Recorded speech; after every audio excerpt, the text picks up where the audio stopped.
Madeleine, Gwen takes on a much active role this time. Yes, definitely. What excited you most about showing her evolution? I would definitely say, obviously, the stunts, that excited me a bunch. I love getting to do as much action as possible. I feel like it just totally connects you to a character on a different level because you're actually going through, in some way, what they are.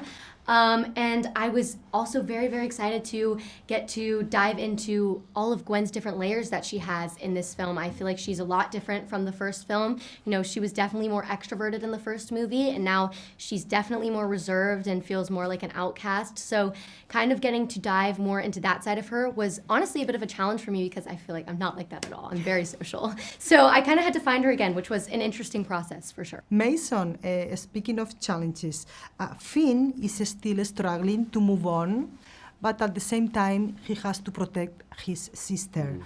What was more challenging for you about your role? Showing the vulnerability or being tough? I honestly see more strength and vulnerability than anger. And in this, I think Finney he has a lot of stuff going on, and what he's dealing with after what happened, he can't shake it no matter how hard he tries. So he tries not to deal with it, and because of that, he's very angry and he gets in a lot of fights. That's just not who Finney is. And I think for this, just kind of, at least for Finney, he wants peace. He wants to find the kid he was, the person he was. But then Grabber kind of took that away, and if the Grabber continues to take that way, then the Grabber won to him. So it's his journey of trying to live with it and trying to move on. And the relationship between Finney and Gwen, the Grabber realizes the only way he can really get back at Finney isn't by killing him, it's by killing the person he loves.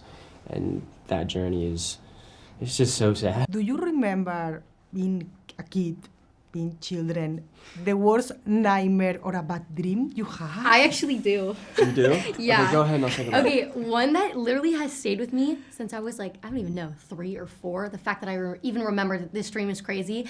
But the evil queen from Snow White, when she turns into a witch, I had a dream when I was younger of her chasing me through the house, and I was so scared of her when I was little, so this dream just traumatized me and stayed with me, obviously, until now. Yeah. And I remember at the end of the dream, I poured water on her and she melted. I used to think a demon was chasing me in the middle of the night, so anytime I'd leave the room to go to the bathroom, I sprinted. This second movie is much bigger in all of the aspects. I think it's scarier, it's more emotional, there's more heart in this film.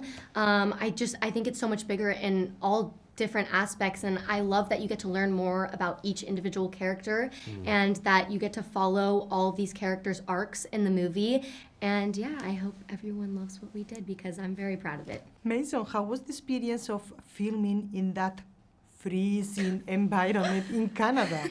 It was really cool. The snow in an isolated place makes you feel alone.